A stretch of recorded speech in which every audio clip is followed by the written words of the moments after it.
Don't sit on the furniture. Welcome to I Hope You Suffer. I mean, it's good advice in this specific instance. I don't know. She seemed to be having a good time sitting on the furniture at the beginning. Okay, that was so weird though. It's the only good part of the movie.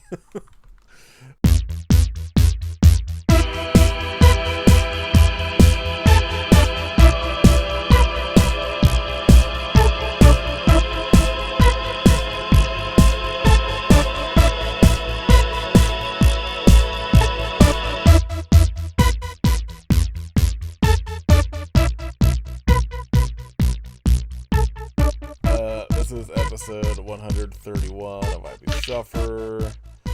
My name is Chase Lounge. I'm Damn. Futon. I was definitely gonna say it was a fainting couch, but that's like the same thing. Whatever, it's a different name. Your fainting couch. Yes. Katie is fainting goat.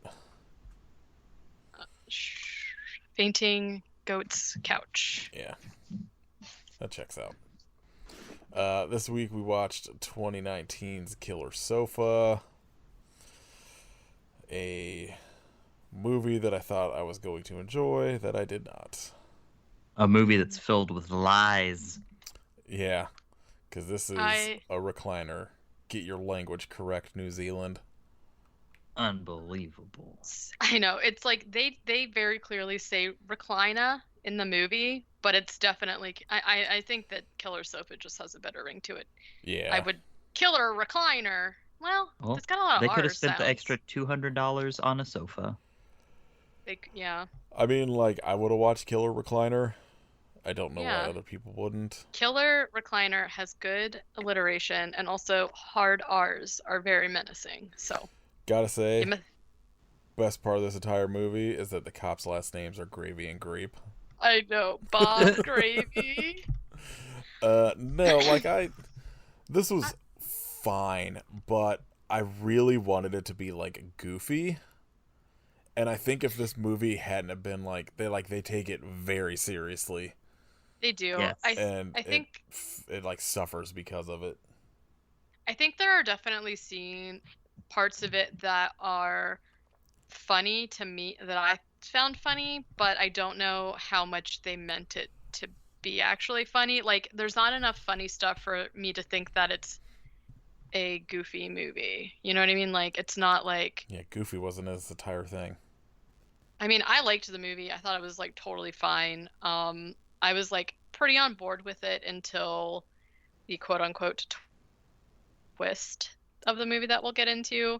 But like, as Kit said, I was like very shocked by the production value because I expected it to be like all the other movies we watch like this that are kind of like home movie-ish, and it was just like a completely normal movie.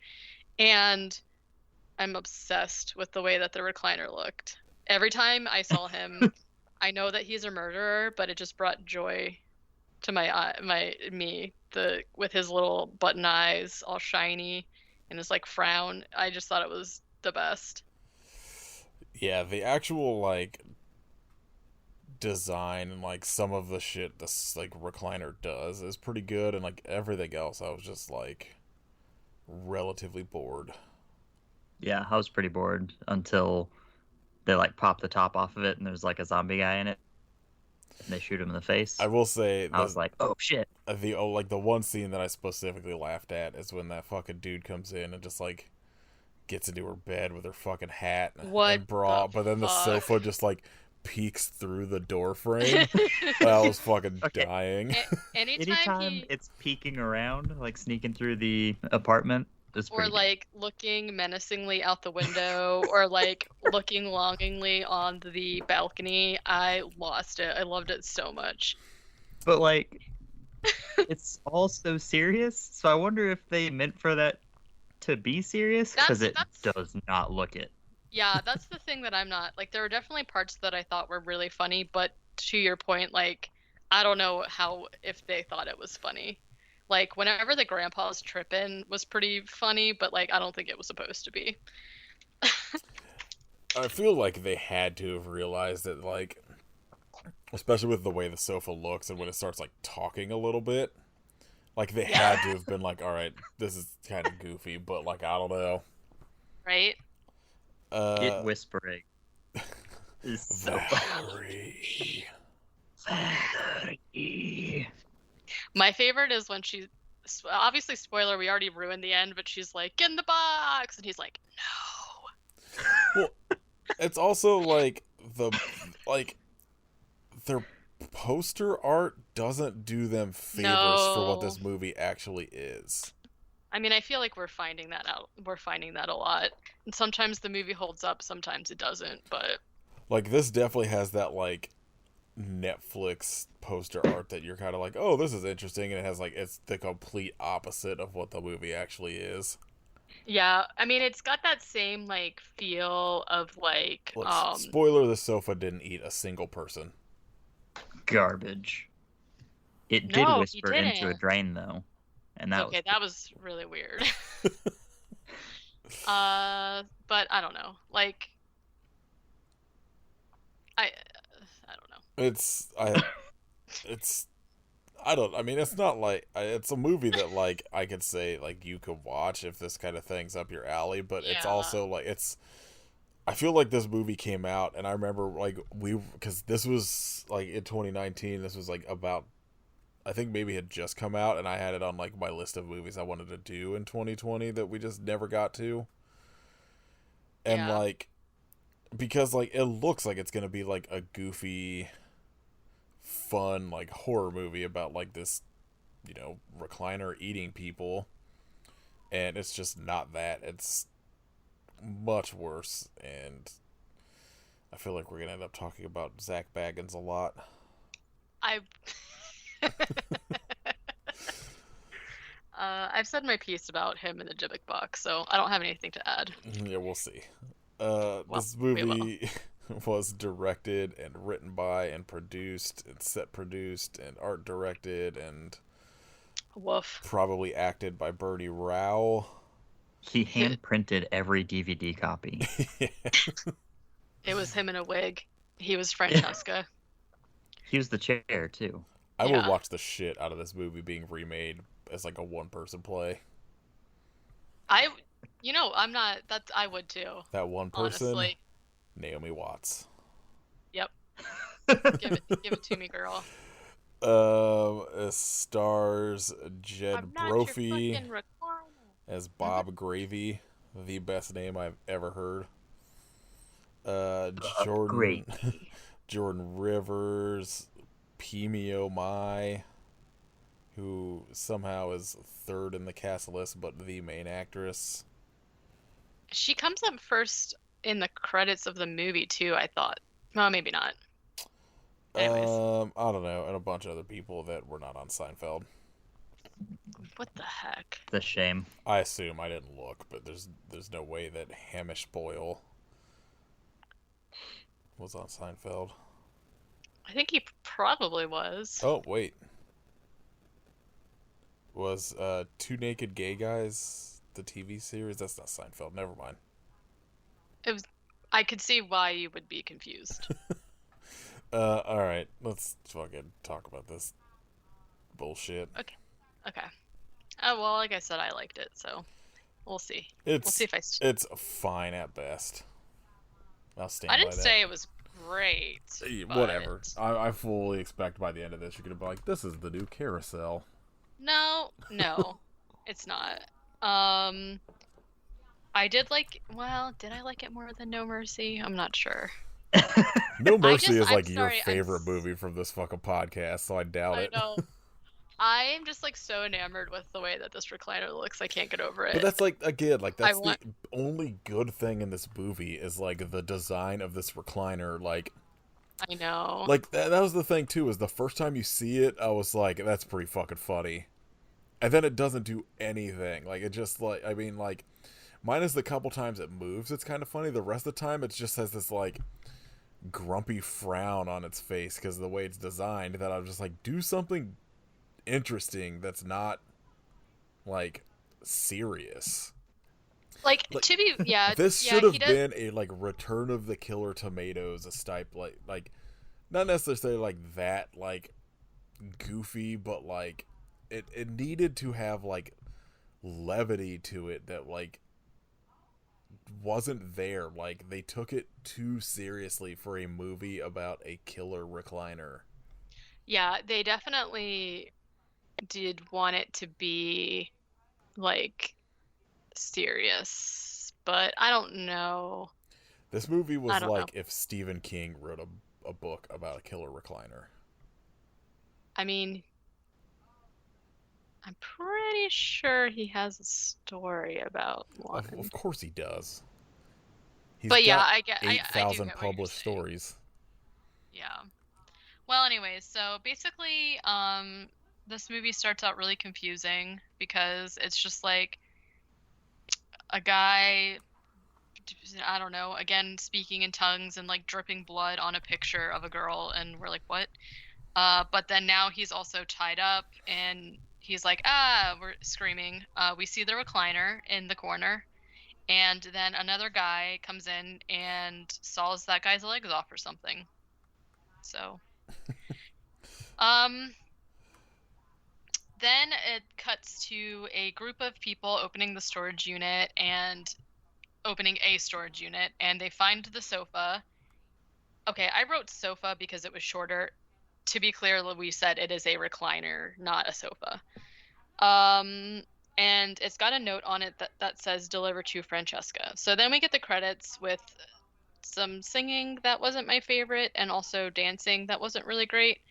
But I'm disappointed the song was not sofa themed. I feel like that was a really missed opportunity here. But Aerosmith has a song about sofas. What is it? Love on a sofa Vader. I would almost bet money there actually is a song from Aerosmith about fucking on a sofa. Oh, well, yeah, but it's not. Let's see, Aerosmith sofa song. I hope that a song just called Sofa Song. Aerosmith, Living in an Elevator came up. Living on the Edge. Yeah, living on the edge of a sofa, so there you go. I'm just looking at people that have made covers for their... Like, I just looked up Aerosmith sofa covers. Yeah. Sofa covers. Ew. Wow. I'm gonna get this pillow with Aerosmith lyrics on it.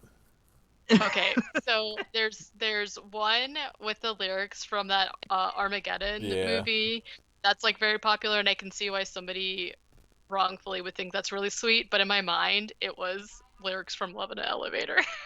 I'm gonna send you guys that for Christmas this year. Okay, so buy it now because you'll forget. I know. So Francesca, we meet Francesca, who is the main character, and she's the dancer, but this never matters again. And we get introduced to Maxie, who is her best friend / her manager, I guess. Who cares? These two detectives who are named Bob Gravy, and I didn't even write the first name of the other person, but their last name is Grape. Gravy and Grape. Perfect detective names. Yeah. Incredible team. Law and Order would still be on the air if Grape and Gravy on the case. Yeah. Law and Order could have ran 28 seasons. Didn't it? I know it's still definitely on the air. I also saw last night when I was browsing that there is a Law and Order UK, and I was like, shit, I need to get on that stat. No, thank you. They show up to talk about the guy from the beginning who gets his feet chopped off is named Federico, and they show up because Francesca has like some sort of relationship with him, and they just like full on show her pictures of his old like decomposing severed feet in a yard, which I don't think they would do, especially because like there's nothing like the idea of going to someone to be like, hey, we need you to ID this body is like not the same if you're just showing them feet or whatever. That's really weird. Basically Francesca, I don't know if she said they dated because later she said they were just friends, so I don't really know, but she's essentially like, yeah, I knew Federico. He was just like obsessed with me, and I haven't seen him though because I got a restraining order against him 2 years ago. And she's like, I've got to go get my recliner. That's not a very good accent, but, you know. That was a little more Australian than New Zealand. Well... People in Australia, Sally's going to take her Patreon money away from us now. Well, listen, that accent wasn't either, so I don't know what you want from me. I can't really do it. So then, back at the storage unit, there's just, like, the scene of them, like, trying to move the recliner, like, out of the storage unit, and one of the girls gets her hands stuck and cut or whatever. Like, it's fine. Yeah, that's just the tagline of this movie. It's fine. But then Don't worry about it. Then they show a close-up of the sofa, and I laughed, because it's just like, I just need you, if you haven't seen it by the time this episode comes out, you need to Google it, because it's just so... I mean, I'll definitely post a bunch of pictures, because I screenshotted a bunch of them. I know you took them today, so it's just, like, so funny, because it's, like, actually not very menacing looking. It's kind of like... it looks perturbed the entire time. Like, it also looks like... It's so bad it has to do what it's doing. When... like, my cats are pouting or something, and they're just, like, adorable, like, angry. I mean, it's a recliner. Like, he's not very menacing looking at all. He just looks grumpy, you know? Like, I don't know. So then the people try to deliver the recliner to Maxie's grandfather, and essentially they're like, oh yeah, I have a delivery for Francesca, and he's like, I don't know who you're talking about, even though it's my granddaughter's best friend. It's fine. Are you sure it's not Maxie? And they're like, no. But for some reason he goes to look at it anyways, and he immediately gets the heebies, and, like, I don't know, he's like, oh, there's blood on the tag here. And they're like, oh yeah, one of the girls got her hand cut. And I'm like, okay, could you not leave someone's like bloody tag on a sofa that you're delivering? That's pretty gross. And Grandpa, whose name is Jack, but I just wrote Grandpa, he definitely touches it, and I was like, that's gross. I honestly didn't realize they gave him a name. Yeah. I guess, like, probably, like, the girlfriend later probably says it, but... Yeah, she does. In one of the scenes that I found very funny. We'll see what you guys think. So then Grandpa goes into a trance, and he is having visions. This part looked not great. It's like, I don't know how to explain it. He's basically just, like, seeing visions of a woman screaming and running through the woods, but it's, like, mystical looking as he is, like, standing there, but he's kind of rays of lighty looking. I don't know. So then Francesca gets home and talks to Maxie, and then like her boyfriend TJ is sitting in the sofa, like, chuckling up and laughing it up, and Maxie's like, you know he's gay, right? She's like, haha, see you later. And she makes TJ, like, move the recliner upstairs by himself, and then he's like, okay, I gotta go, bye. And she is like, I don't know. I like how this recliner, like, I guess I've never had to move one, but the idea that it just folds up like that seems incorrect. I don't know that I'm familiar with that either. Like, it does seem like that would make it really easy to store, but I've never... I don't know. Kid, I assume you have, like, 5 recliners. Oh, yeah. I'm in one right now, with one on top of me. I'll buy it. as a blanket. Yeah, the recliner is the blanket. Yeah, because it, like, folds up, but, like, doesn't take into account all of the metal shit that's, like, underneath the recliner, so I don't really know. Also, if for some reason you don't know what a recliner is, maybe Google it.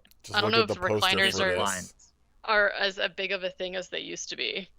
You know, like, back in the day, everyone's, like, dad or grandpa had their chair, and you couldn't sit in it, and it was, like, only for them or whatever. I don't know that. I can't wait to just never get to have that in my life, because I'm never going to be able to retire. Right. So, yeah, he's like, I gotta go do a bachelor party, see ya. And she's like, okay, well, I'm freaked out because my friend's feet were found severed in a yard, but that's fine. Meanwhile, Maxie's grandpa talks to his girlfriend Ashanti. Did I write that down right? Yes, I think that was her name. It's like have they said the name of her friend whose feet were cut off yet? Yeah, Frederico. Yeah, I don't like that it's Frederico and Francesca. Yeah, that's pretty dumb. Because then, I can't just write F-R, so I had to write Fran and Fred. People I was like, that's fucking stupid. Start making movies so that Katie can take easier notes to please tell us how bad your movie is. I need you to do that for me. Especially like subspecies where everyone's name is like an M. An M. Yeah. Okay, so Maxie's grandpa is talking to his girlfriend Ashanti, who looks a lot younger than him. Just gonna point that out. And it's from all the voodoo she does. Keeps her young. Good for her. Yeah. Immediately has this like old text that he immediately is just like, oh, I had this vision and it's a Dybbuk. So I'm not gonna say anything. I'm just gonna say if like people don't know what a Dybbuk is, it's basically like a evil, malicious spirit that possesses other people, but it's like from Jewish mythology. So I didn't know a Dybbuk was a thing that could be different. I thought that was just the name of the one box that Zachy B has. Right. I didn't realize it was like a, multiple things or whatever. Yeah, so the Dybbuk is like the spirit, and then the Dybbuk box is just like obviously the thing that keeps the Dybbuk in there. And I'm not like super versed in the Dybbuk, but I don't. A lot of the things that they say in this movie I have never heard of being associated with Dybbuk, so I'm not saying anything either way, but I don't know. I'm just gonna report what the movie reports. Can we talk about how absolutely terrible the videos this guy watches on YouTube to learn about the Dybbuk are? They're pretty bad. Well, we're gonna get to one soon, so we'll talk. And so essentially he's just like, it was a Dybbuk, and then Ashanti is like, oh, you have the vision just like your father, and then we see a portrait of his father that we see throughout the entire movie for some reason. So Francesca is now in the shower, and there's the subtitle was distant thudding, which I liked because the idea was really funny to me. That I don't feel like I feel like nothing's ever gonna top like mystical whooshing. No, from Blood Meat. No.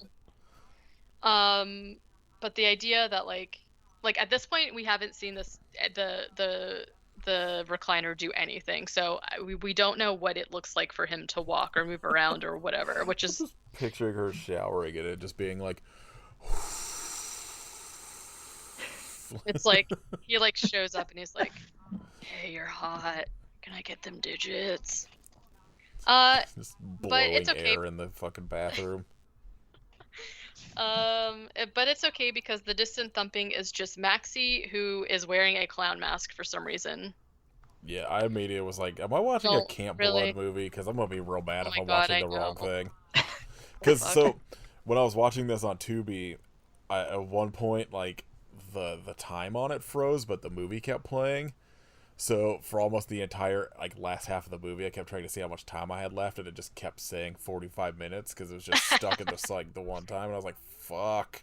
You were stuck in a time loop where you could only watch Killer Sofa. I didn't want to back out of it and start over and have it end up not being where I was at, and I was just had to deal with it. Well, that's why I was so glad to see this was on Prime, because Tubi for me, because I'm using the app on a PS4 or whatever, just is so doesn't function correctly. And I was having problems with those movies before where I would have to restart it because it would freeze and it would start at the same back at the beginning. So I just don't even. Oof. Well, you should get a rookie box. Well, I don't. Somebody send one to me. I don't even. Never used one. Just get in the DMs. I'll give you Katie's address. I need, in order to start. Well, no. I need I was like, you wait, to is he send. just not gonna? I need someone to send it so that I can watch information to grow our MLM cult. So please, I'll give you the cult address and you can send it there. The P.O. box. So I can watch programs that will enlighten us.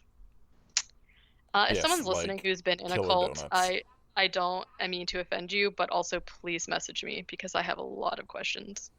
So Only so she's message like, me if you've been in a cult, but you don't want to talk about it, and you want to talk about the movie The Shaft.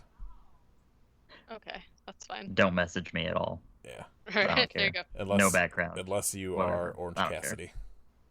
Yes, Orange Cassidy can DM me whenever he would like. It's just a thumbs up emoji, and that's it. Yeah. And an orange. Yeah, so Maxie, on the night that her friend's severed feet show up, decides that she's going to show up at her house in a clown mask. What is happening? What a sentence.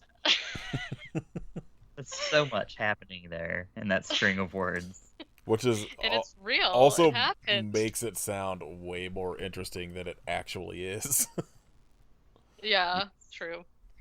Okay, so then they basically watch a movie by.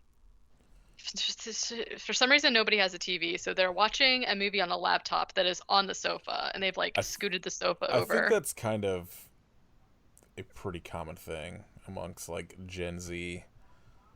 Really? Because it's you could buy a laptop and watch all of this shit instead of spending, $500 for Kit to cram a TV into the back of your sofa. Yeah, I guess my problem is back of your sofa. I don't know why I said sofa. Cram a recliner into the back. I'll put it in your sofa. You drive that sofa up, he'll do it. I just hate watching stuff on my iPad, so to me, I feel like watching stuff on a computer would be the same. But I don't know. I guess if you're used to it, it's whatever. I mean, you gotta figure there's an entire generation now that's grown up watching shit on a phone, so. That's true. I discovered I work with a 19-year-old who I do not understand anything they talk about now, so I have hit that point in my life where I'm officially an old person. At least the 19, 20-year-olds I work with talk about weed, so oh my we got God. that. This girl says slang shit that I'm just don't talk to me, please.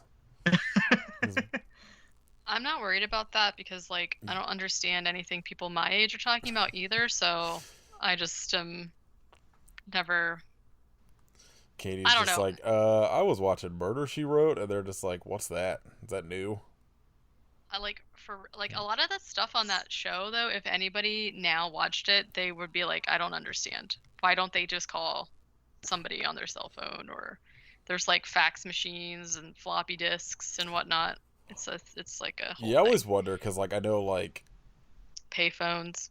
Periodically there'll be one of those a Friends type show that gets kind of popular amongst younger people.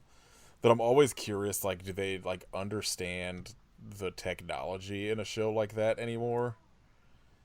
Because you'll have shows like Seinfeld that are kind of consistently popular, but they're constantly talking about fax me over this contract or whatever, and I'm do 15-year-olds know what a fax machine is?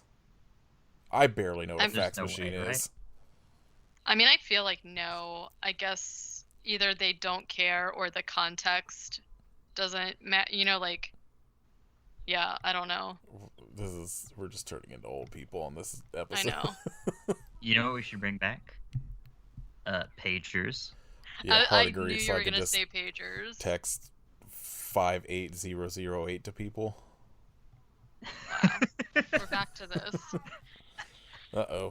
I think Xerxes has feelings about pagers. He hates them. He's trying to page right now. I'll page you. Page some food into my mouth. Yeah, he's probably hungry. Okay, so, yeah, Clown Mask, they watch a movie. Maxie is, sad because her grandfather's shop might close. Who cares? Maxie leaves, and she's out by her car and she turns around and looks up and sees Francesca in the window, but then also sees the sofa peering out through the other window. And it's like glaring at her. Yeah, they do that thing where like she looks back and it's like gone the second time. Yeah. I was like, at that moment I'd have been like, excuse me, no. I would have been like, well, my friend's dead. I guess I better move on. Right. Okay, so this part is like extremely strange. And Francesca goes to like sit. Okay, there's a lot of things that are wrong with this part because she goes to sit in the recliner and she has like a full ass kettle just in her hand and pours herself tea and then puts it on the floor. And I'm like, okay, those things are so freaking hot. You would not be able to just like. I mean, it's probably. I'm assuming it wasn't right off the stove. Probably like lukewarm at that point. Hopefully. That's so gross. It'd be awesome if she did that and it just burned a hole straight through her floor. I would, yeah, like lukewarm tea, no. Anyways, she starts just like, I don't know, caressing the sofa and like touching the little thing that you pull to recline. She like does. She just like, she's like, ugh, and like the light's red and it's like very strange. Very sexy. All been there. Yeah, this happened to the best of us. Well, seduced by a sofa. I would watch that though. Yeah, that's the next investigation discovery show. It sounds like one, not gonna lie. But then she just like wakes up in bed, so I guess it was a dream. That's fine. No, that actually happened. That's canon. Okay, but then it's funny that we were just talking about Seinfeld because I wrote then they show a shot of the sofa and there's a ghost behind it wearing Jerry's frilly shirt. I was gonna say like then Newman showed up. I honestly do not remember this part. Yeah, I don't know why. There's just like an old-timey ghost, but he's wearing that shirt, that like frilly white shirt that Jerry has. The pirate shirt. Jerry wears. Yeah. So then, we are watching Maxie's grandpa watch his YouTube program about the Dybbuk, hosted by this man named Tahunga Makutu, and it's really bad looking. It's like extremely like 90s made this website himself sort of thing. Where he is basically talking about like the rules of a Dybbuk, where it's like never touch the Dybbuk because that creates a connection between you and the spirit. But if you do touch it, you might experience health problems. Which that's legit. About the lore. And also, but then he's like, do not face the Dybbuk unless you are in perfect health. And I was like, who is in perfect health, first of all? A 12-year-old? There's just no way. Arnold Schwarzenegger. Yeah, okay. Jean-Claude probably, too. Every time he says Dybbuk, though, he calls it like his like Dybok or some shit, and it drove me fucking crazy. Yeah, because I don't think he had an accent either. So, yeah, I think he was just saying it incorrect. I don't know. Maybe we're saying it wrong. Who knows? Look, I'm saying it the Zach Baggins way, which is the correct way. Well, he says Dybbuk. Yeah. There it goes. I think what you guys mean is the Dybbuk. Yeah, you gotta say it all serious. You gotta spooky, like a strong gothic man. Okay, so... So yeah, he's like, hey, Grandpa, don't be fighting that Dybbuk, essentially. Francesca wakes up and finds a line of candles going from her bed to the sofa, and then also there's like a plate of cookies and coffee on it, and she's like, oh, that's weird, because then the sofa also reclines automatically, so that's weird too. But then TJ comes in, and he's like, hey, what's up? And she's like, oh, you're so nice. You baked me these cookies. And he's just like, yeah, totally did that. Just takes credit for it. I'm just saying, I would live with a killer recliner if it just like made me breakfast and cookies. Yeah, it sounds pretty nice. Did chores and didn't kill you. Yeah. Yeah, because I mean, this seems like all this person wanted to do, or this recliner or whatever, was just be around this lady. With Francesca. Yeah. So then the Detective Gravy calls Francesca in to look at crime scene photos. Gravy. And this is where we find out that Federico was into some dark shit, and he had a blog called Dark Freddy's blog or something, and the picture of him on it is like fucking hilarious. It's just like him looking like he thinks he's a vampire, essentially. And basically they talked to Francesca about how he was into dark magic. And this scene was weird because the detectives are like extremely judgmental of her, because she is talking about how she's had a few partners in the past and they were like basically obsessed with her, and everything just like went wrong in her relationships. So she apparently has a lot of restraining orders against people, and for some reason the detective Grape is like acting like it's her fault, which because she's a cop, pissed me off. And like essentially they're trying to, I didn't understand this part until later, because I was like, what do her past relationships have anything to do with this? But it's because they think that they're like asking her if any of her partners got physically violent with her, etc., etc., because I think at this point they think one of her past boyfriends is the murderer, essentially. She also, so she talks about how men get obsessed with her. It happens all the time, sometimes women too, and she like looks at Grape like, hey, but Grape is not interested. And so we've established this, right? This is like a main pivotal point, so put a pin in that. I like that she says something about like what she's talking about. She's like, nothing more physical than, like, a little bit like in the bedroom or whatever, and like Gravy is just like, violence of any kind is never tolerated, and she's like, no, it's kind of cool in there. She says something he like doesn't get it. Sexual tension. She said, yeah. He's like, oh. Then they're like, okay, well, what about your current partner? And she's like, oh, I don't know, he's not really attached to me. And then Maxie's like, yeah, it's because he's gay. So we transition over to TJ, who is cooking, and like essentially the sofa just like sneaks up behind him, and we see that there's like some kind of hook under the footrest, and the sofa just like, launches at him and stabs him a bunch in the legs, I guess. Well, the sofa like extends the little like leg rest thing out and just jams it in, like jams between that and then like his leg into the door of the oven. Oh, well, he's got like a hook under there too, so I guess that's why I couldn't figure out what was going on. Look, I'm a Gen Z and I watched this on my phone, so I couldn't see that. Okay, well, I mean, I guess I did not know that sofas had like hooks under there, but I guess I don't know. There's metal springs and shit under there. I guess, but it literally looked like a hook that you would like carry ice with. Maybe. Do kids know what that is? An ice pick? Do kids know what hooks are? I don't know. That's what I thought you meant. Like, Anyway. Have kids read Captain Hook? Do they even know what Peter Pan is anymore? I don't know. They should watch the movie Hook, because it's good. Anyways, TJ gets fucked up, right? And he calls Fran. Fran and the detective. We should start a podcast where like I don't know, I assume one of us has to be related to like a 13-year-old, and just have them come on, and we'll just make them watch like Robin, like Miss Doubtfire, and be like, is this good? And they'll be like, no. I know. I don't make them watch Sallow. Yeah.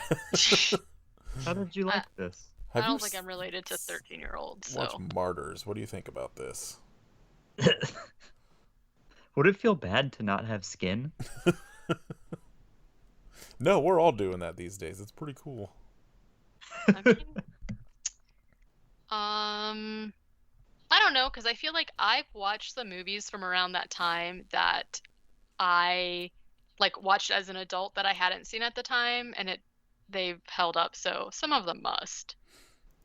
I don't know about I don't know. Yeah. Some of the concepts I think maybe not so much hold up, but I would like to just watch like a 15-year-old now watch like Ace Ventura.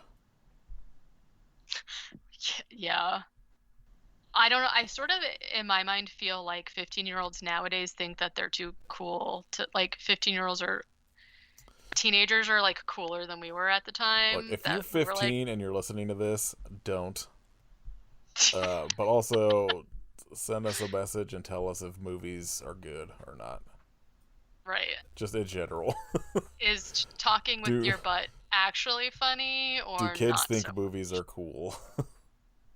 I don't know if they do, to be honest. I mean, honestly, all movies are bad, so one of us had to say it at some point. All movies are bad. There's like no way you haven't said that before. Except Prince of Darkness.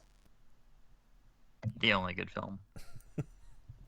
So, okay, so TJ's all fucked up. He's all bleeding. They rescue him. Then, I don't know why this is even a thing, but Grandpa calls his friend Abba about the Dybbuk and is like, I'm gonna do this. And Abba's essentially just like, Abba no, is his dad. Oh, is it? Yes. Okay. He kept longingly looking at his photograph as if he had passed, so I wasn't sure. I don't know why the phrase "he passed" made me laugh, but I did. I don't know. So essentially, he's like, no, you're old and you suck. Let everyone else deal with it. So Fran is cleaning the stove while she's like FaceTiming with, or Skyping, I mean, with Maxie, and she's like, yeah, TJ thinks the recliner is possessed. Haha, that's weird. He's at his mom's. So now we transition over to TJ, who is getting up to get water to take his pills, and he looks out the window, and down in the street looking up at him is the sofa. Like, these are the only parts of this movie I enjoyed, is anytime the recliner just, like, is staring at somebody. Like, he was just, like, looking up. And the sofa uses a coil to stop TJ from shutting the window so that the sofa could get in there and, like, stab him.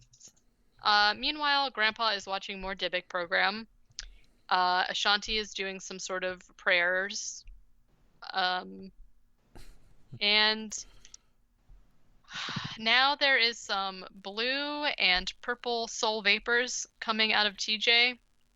And the same time that this is happening, we're also hearing the overlay of that guy talking about the Dybbuks, and he's talking about how the soul vapors travel over electrical power lines, and then they go into the sofa. Is this true to Dybbuk boxes? I've never heard of that before, so I'm not sure.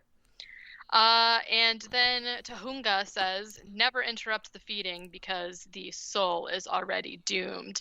And none of this information literally ever makes any difference to the movie.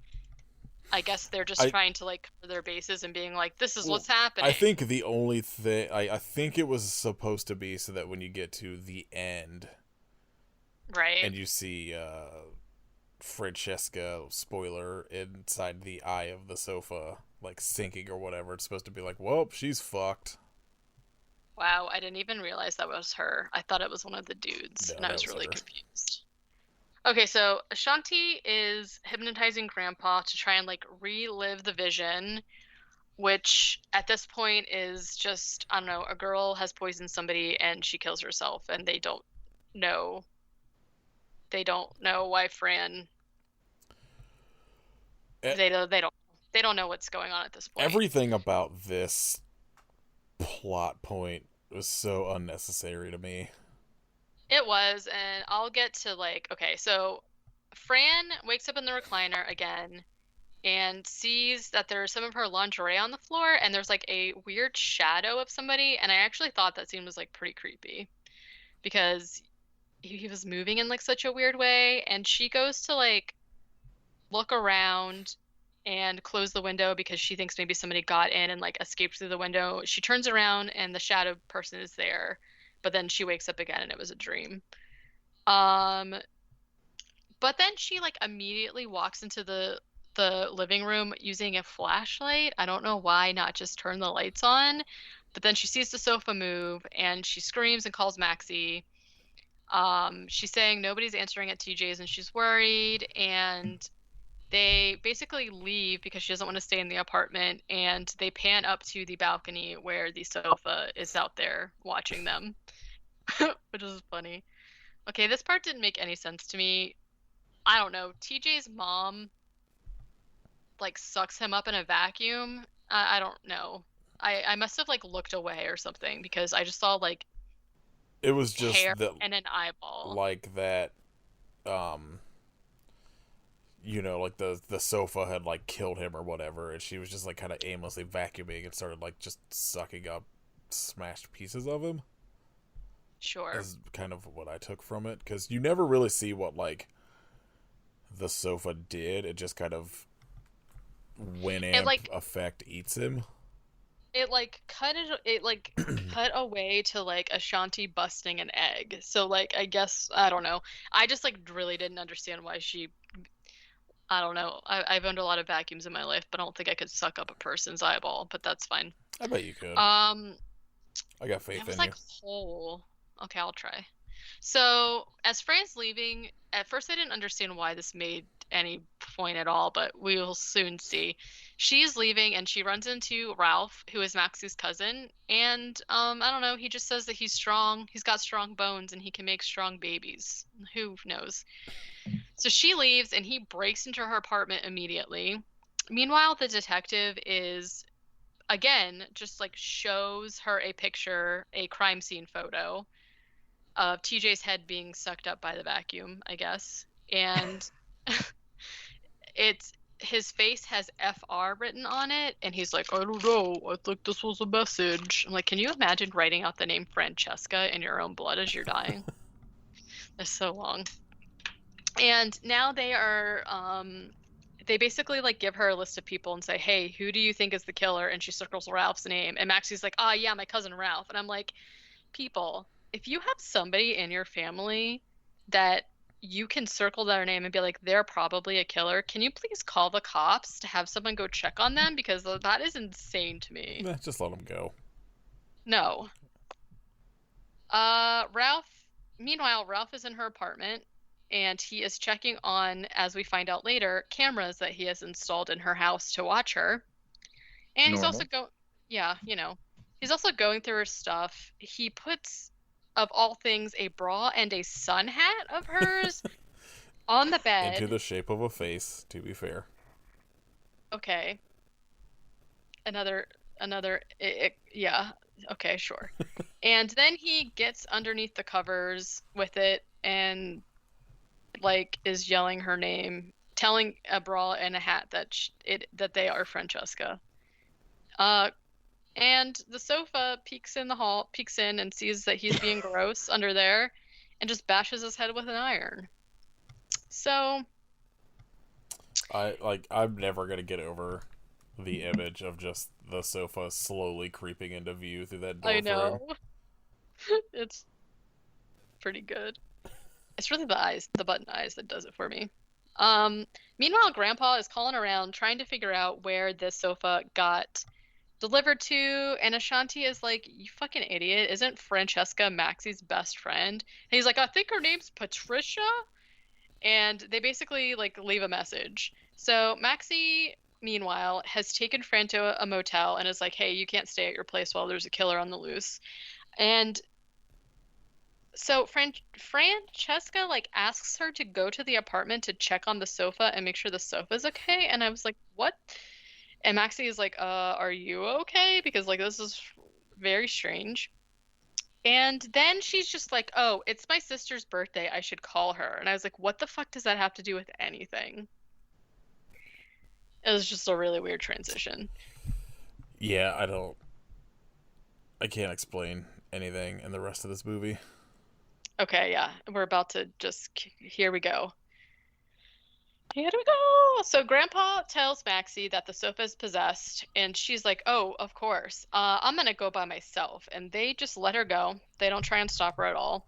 She gets to the apartment and not only sees that Ralph's dead body, but watches the sofa drag him to the balcony and, like, throw him off the balcony. She's, like, watching it happen. And then the sofa sees her and chases her through the house. chases her into the bathroom, and she's gonna like try and sneak out the window, and meanwhile the sofa is like peeking through a hole in the door so he can see her. She jumps out the window, but she lands in a trash can that's full of glass bottles, and you think she dies. She's out of commission anyways. Then the recliner goes to the kitchen sink and whispers Valerie into the drain, and somehow Fran at her motel can hear the sofa whispering through the drain. Yeah, it's a pretty good drainage system. It's very clean. Yeah, and also at this point I was like, who the fuck is Valerie? So the different recliner. Right. It's a love seat. His girlfriend. Whew. This is somehow by far the weirdest part of the movie to me, that he could whisper through a drain. And like, why a drain? Why couldn't he just call her on her cell phone or something? I don't know. Okay, so Detective Gravy shows up, and or maybe it's both of them. I don't know. I just wrote detect. Detective shows up, and they're going to check on Max. Oh, no. Okay. Both of them show up at her motel, and she's kind of freaking out because Maxie's been gone for 2 hours. So they're like, okay, well, we'll go to your flat to check it out. Come with us. So they go, and they're like looking around for Maxie, and Maxie's cell phone ringing leads them outside where they find Ralph's dead body. And then Francesca, who is up on the balcony, turns and sees the sofa going, Valerie. Like, its little folds move like a mouth, and it says Valerie. She's like, and then she's like, oh my god, what the fuck, and runs out of the apartment, and she sees who I think is Ralph's ghost up there with the sofa looking out the window, and she tears ass off in her car. Smart. And Maxie's car. But then she like also goes to the coast as if she's gonna jump off, but then like nothing happens with that. Yeah, so that was weird. Yeah, because then Grandpa calls and is like, "Hey, Francesca, hey, like, can you come to my house?" So she goes, and I love he had a cup that says, "Trust me, I'm a rabbi." I don't know why I thought that was funny. And they're really not worried about Maxie, even though she is missing and has gone to fight a possessed sofa. So, whatever. So then we find out that because Grandpa has been researching old things, I guess he knows who Valerie is. And so here we go. Here is the plot of the movie. Valerie and Gerard were a couple of demon soul eaters, whatever that is, and also practiced witchcraft, and they would poison people with oleander, which is a flower, and which, like, those things don't really have anything to do with each other, so I was a little confused. But then the police caught them for poisoning people, and so they got Gerard, and then Valerie kills herself, but she does it in front of this girl named Mary, who ends up being Francesca's great-grandmother, who got possessed by Valerie's spirit, and then Valerie's spirit was passed down generation from generation, which I've never heard of in my whole life. But the other part of it is that apparently Valerie and Gerard could use their witch powers to elicit obsessive devotion from whoever they cross their paths. So that is why everyone is obsessed with Francesca. That's some nonsense. I hate all of it. Not really sure who came up with that. And then he goes on to say that Gerard's spirit is the one inside the recliner because Frederico opened a portal to, get Gerard's spirit into him. And then they're like, okay, that's weird though, because like the Dybbuk needs a person to attach to, and Frederico's dead, so that's weird. Here we go. And at this point I'm like, okay, they only found his feet though, so maybe. So then Grandpa says that they have to build a Dybbuk box and then get the spirits into the box and then burn them in order to get them, and in order to like finish this or whatever, which I'm pretty sure you're not supposed to burn them, but that's fine. But then he goes, "It's gonna be a long night," which I thought was funny. Oh, and then I wrote, "Oh no, Detective Gravy is doing push-ups in front of a picture of Francesca, so that's not great." So basically, like, Gravy has become obsessed with Francesca too. And, I don't know, Francesca has some kind of weird trance dream where she sees the top of the sofa is, like, on top of a mirror or something, and then she sees herself as Valerie with the knife, and she screams. And when she wakes up, Grandpa is having, like, a heart attack, and he's, like, reaching for something, and she's like, "Oh my God, oh no. Okay, I'll get help." And she grabs the Dybbuk box and runs out, and then it shows him, and then it focuses in on a bottle of aspirin. This actually made me laugh. Okay, this is the part that I thought legit was funny. So then after she leaves, Ashanti comes in and is just like, "Jack!" But then instead of giving him the pills, she just calls 911 to get an ambulance, and he's just like in the background, like reaching for the aspirin, which I thought this whole scene was extremely funny, but confusing because the rest of the movie is like pretty serious, aside from, I think this was also supposed to be serious, but just they did not. They just made it funny on accident. Okay, it was very funny. I liked it. He should have pointed. Yeah, why didn't he just point? Instead of say just pills, like, they'll get you. Person having heart attack. Yeah. Okay, so meanwhile, I don't know how they found this other guy, but they essentially find the guy from the very beginning who had cut off Frederico's legs, and Detective Gravy is interrogating him, and he's just like, what's going on here? And he's like, "I don't know, man. The guy just asked me to cut off his legs. I didn't really, whatever. I signed this contract saying that if he died, it was fine." And the detective's like, "But you're a veterinarian. You're not a surgeon." And I was like, what does that have to do with anything? It would be whatever. And meanwhile, Detective Grape is like checking out Ralph's and sees the surveillance video that he has of Francesca's house and sees the sofa moving, finally. So this is when Francesca shows up at her house. This part I thought was also pretty funny, but I, again, don't think it was supposed to be. She basically has like the Dybbuk box and she just throws it down in front of the sofa and it's like, this is what I was saying earlier. And she's like, "Get in the box." And it's like, no. So then they do this thing where she's like kicking the box at it, but it's like launching forward and like hitting the box or whatever.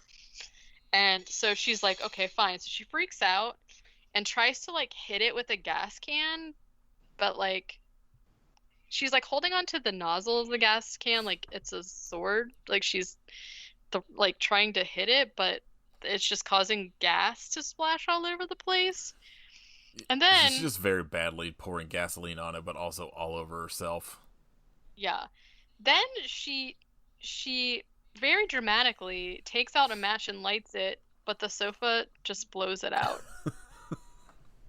And this happens like 4 or 5 times. Meanwhile, there's like very intense music playing in the background. So again, I'm like, okay, this is pretty funny, but like, is it supposed to be? I think this is supposed to be funny based on how many times they do it.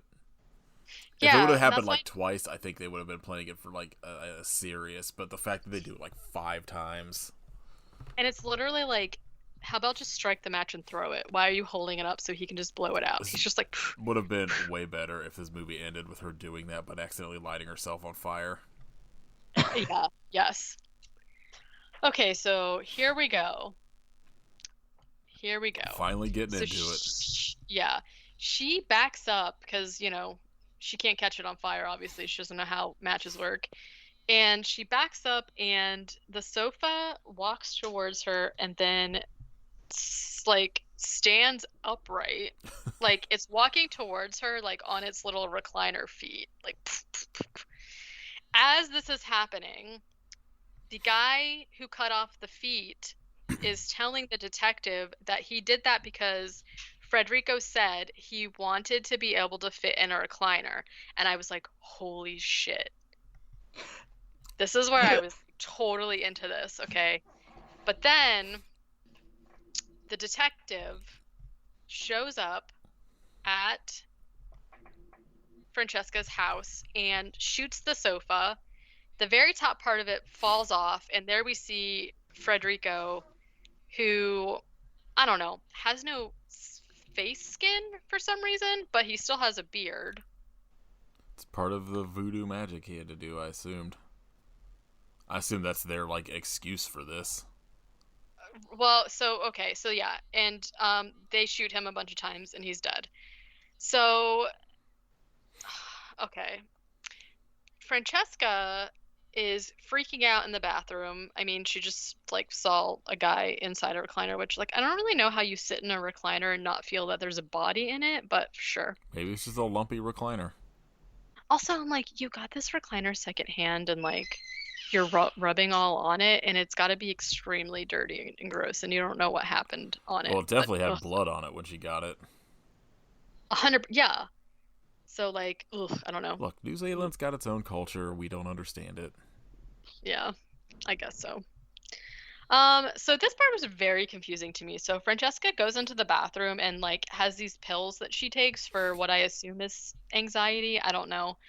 She drops them all over the place, and while she's picking it up, somebody that looks like, I don't even know what you would say she looks like. It's definitely not an alive person. Grabs her and pulls her into a cabinet, and her legs are, like, shaking a bunch, and I was like, oh, is she dead? But then she opens the door, and I'm like, okay, she's fine? No, it was, what's her name from The Vision? It was Valerie. Yeah, and, like... But Valerie was supposed to already be possessing her. See, this is where it took a turn for me. I really liked the idea of, like, the grandpa being like, oh, it's this Dybbuk, it's this evil spirit doing all this shit. I mean, I guess we did see the soul thing earlier, so I don't know why I thought this was turning into, like, no, it's just a dude in a sofa. The moment that I thought it was just a guy in a sofa, I was like, yes! But then when they continued with the supernatural stuff, I was like,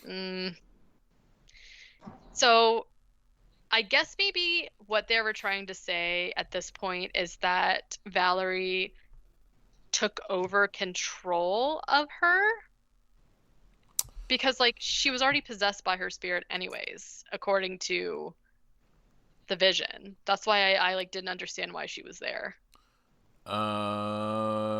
Sure. Yeah, I don't know. Anyways, she answers the door, and she's like, fine. Then Maxie comes out of the trash can, and she's also fine, except that she has a huge shard of glass sticking out of her forehead. Which... that sounds pretty fine. Yeah. So she just, like, got knocked out. I mean, that would be fine. I would want to miss all this bullshit.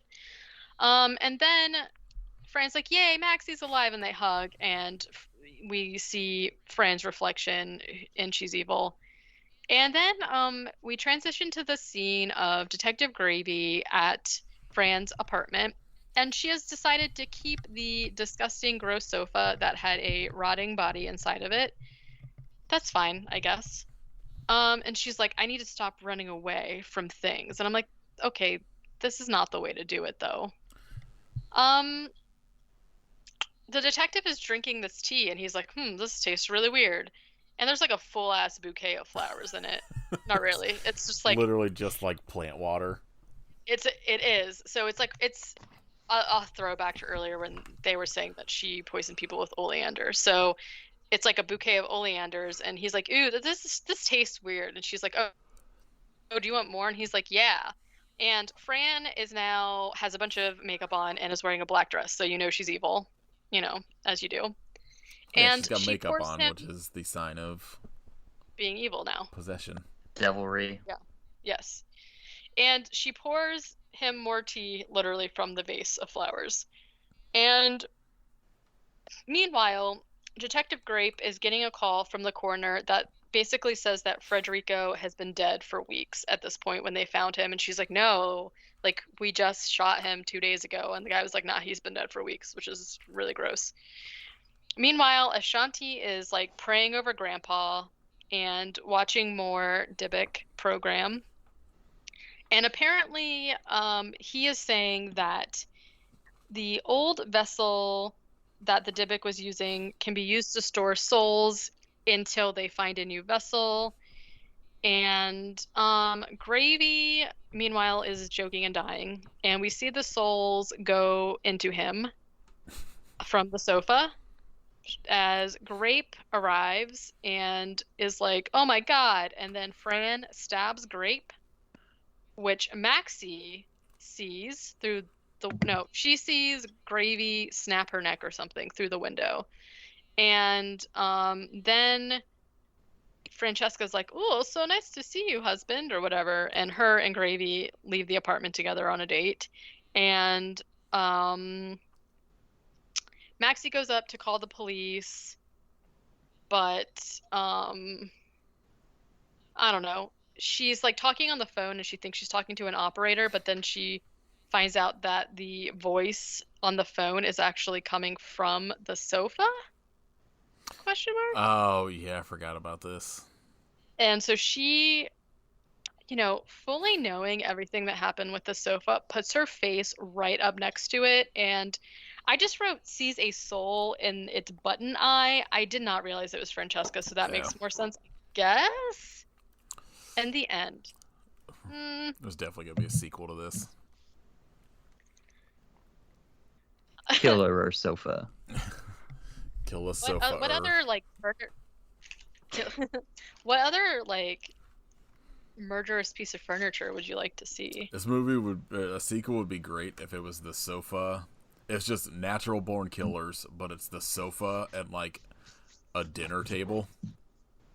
I would love Killer Papa-san. Maybe bookshelf. But one of bookends. It's one of those 4 square IKEA record shelves. That'd be so fucked. I'm surprised there's not a killer refrigerator or something. There probably is. I mean, there definitely is in movies. I don't know if there's a full movie, though. Yeah. So, I mean, I don't know.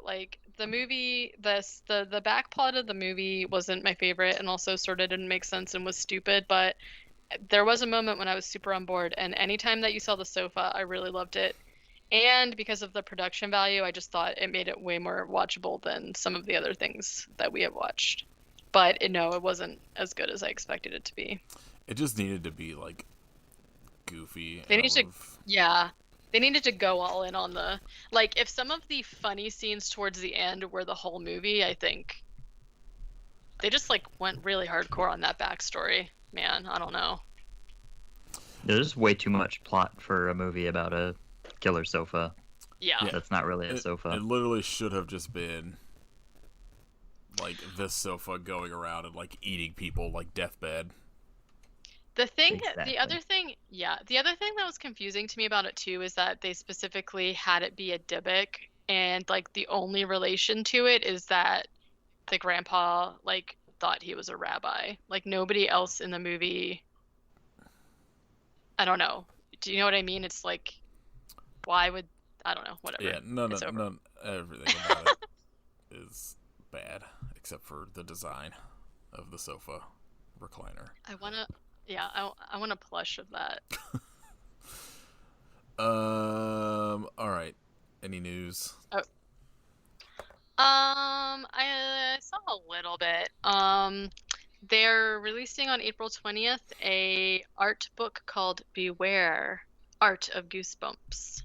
That's going to be all of the covers, but then also different fun facts, I guess, and whatnot, which looks super cool. Talks about the covers a little bit. I didn't see a price point though, but then I don't know. The rest of the stuff, I guess, doesn't really matter.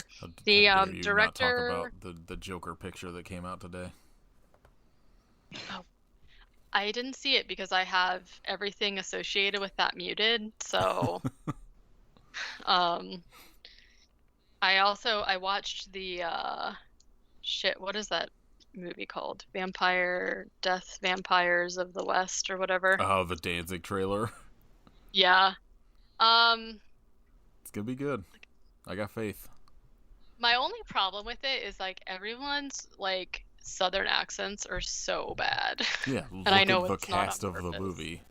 I know, I'm just saying that's gonna probably annoy me, but I don't know. Looks like it'll be fine. It's like We'll watch one it. actor surrounded by 20 Danzig, like women he saw in porn videos, and then Eli Roth. Eli Roth, of course, because when there's women being mistreated, of course Eli Roth is there. He also thinks he's so cool, you know? Like in the movie, I just feel like he's just thinks that he's like the best. Anyways, I'm not trying to get into that. Then I saw that the Blade reboot that they're doing with, I don't want to butcher his name, Mahershala Ali. Is that right?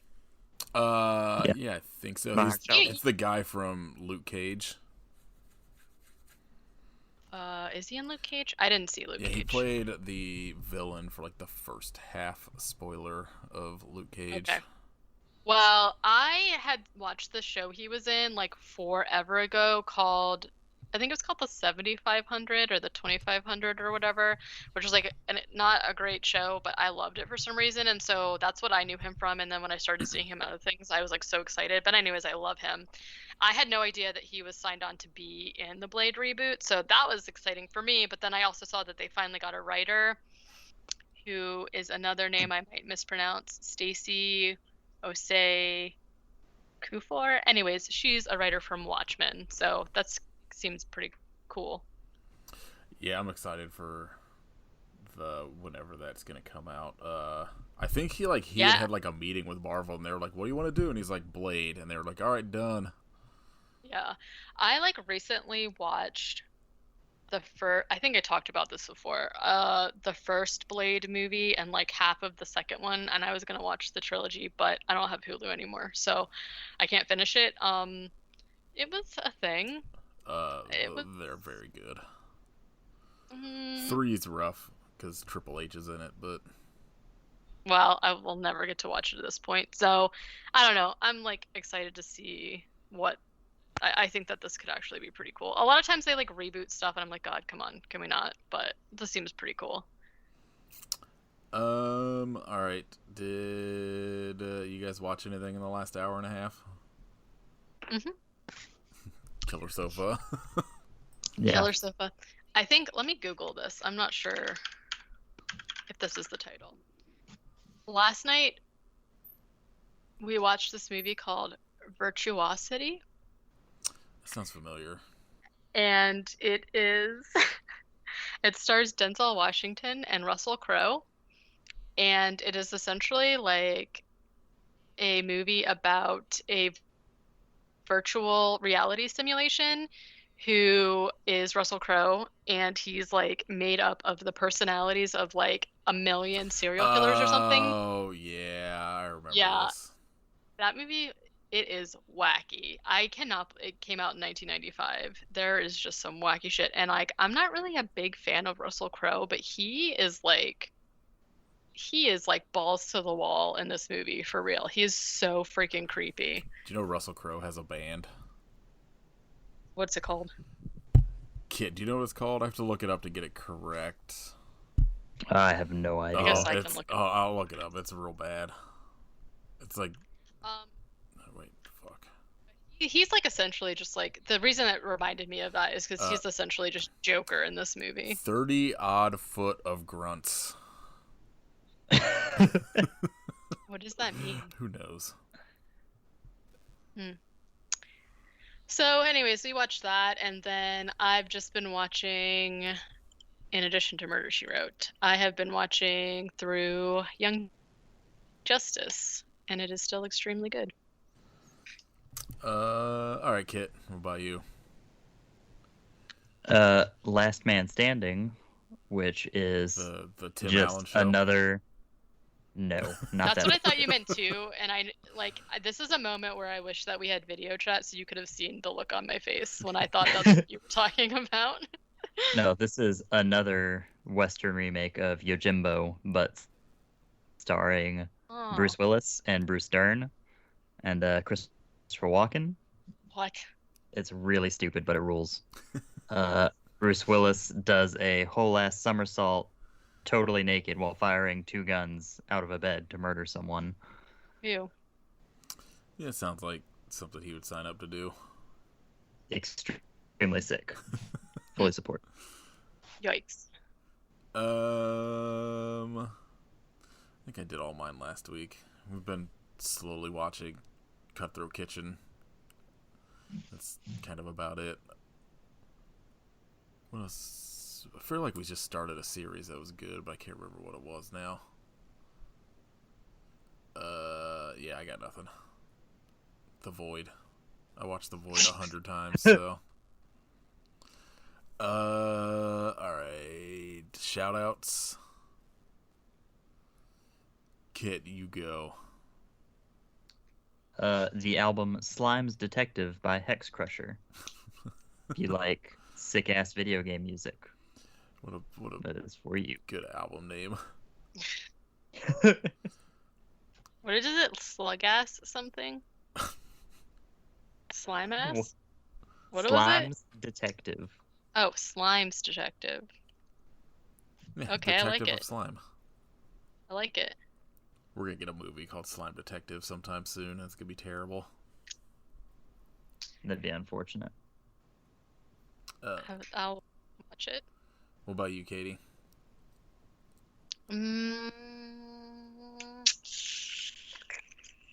Katie, who won the Royal Rumble? A man. Well, yes, but who won the Women's Royal Rumble? I don't know. I don't even know what Royal Rumble is. Unbelievable. To be honest. A bunch of people rumble royally. In my mind, Orange Cassidy wins everything. So. Well, he's not WWE. He can do whatever Hopefully he wants. Ever. Or doesn't want. I don't know what the difference is, to be honest with you. I look forward to him getting moved to WWE and they make him the most chatty person on the fucking roster. God. Is it just like wrestlers who are old now? Basically. Okay. The guy that won sure is.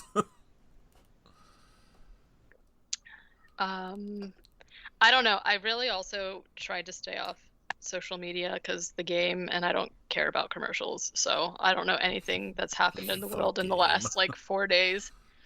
You know, the big game. Yeah. The Royal Rumble, the big game. I will shout out, like, all I've been doing really is binging my shows and listening to podcasts. So I found this new one, and the title of it is called Small Town Dicks, and it is a show hosted by Yardley Smith and 2 detectives who are also twins, and it's just about small town murders. But what a premise! That's the weirdest thing you've ever said. When I heard like the host and then like what it was about, I was like, I have to get in on that. So there it is, and it's called Small Town Dicks. Like, why not? Very weird. I'm gonna say, even though I haven't watched it by the time, actually it could have probably been on the last episode too, but Willy's Wonderland comes out on the 12th. Oh yeah, I meant to say that as part of my news about the pre-order, but then I was like, by the time this comes out, I didn't know if that was still relevant. Yeah, so I bought the Blu-ray like immediately, but I'll probably rent it whenever it hits Prime or whatever. Also the album Self-Isolation Family by Self-Isolation Family, which is a bunch of artists that got together and like somebody just posted up guitar and bass tracks and just had a bunch of people during COVID like write an album from across the world from a bunch of different bands, and it's pretty good. I think like all of the money from it goes to some charity that I don't remember.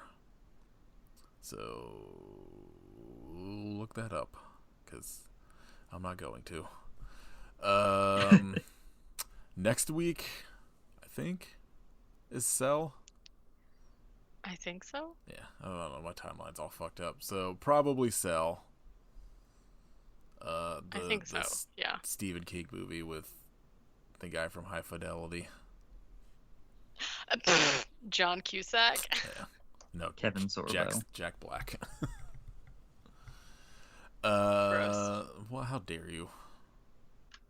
I do not like Jack Black. Unbelievable. This podcast is over. Just do a podcast only about Jack Black. Yeah, we're just doing Tenacious D songs every week. Ugh. I'm so in. We're just talking about Pick of Destiny every week. Yeah, I'm in. Yeah, Cell will be next week. I don't know where that's streaming. You have to rent it on Prime. Yeah. I'm pretty sure. There you go. I'm sure it's worth it. We'll see.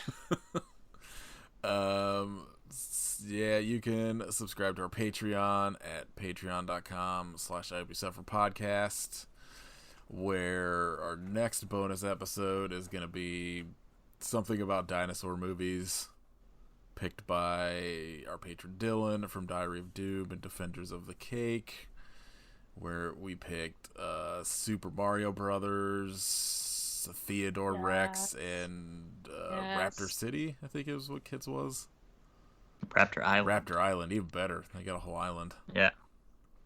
I feel like I'm hearing Raptor Island for the first time, so that's concerning. I assume it's going to be like Animal Crossing, but with raptors. Yeah, it's basically like that. They're all very nice. They've got so many bells. Wow. Yeah, so subscribe to that to hear that the beginning of March. You can get merch at storefrontier.com/IHopeYouSuffer.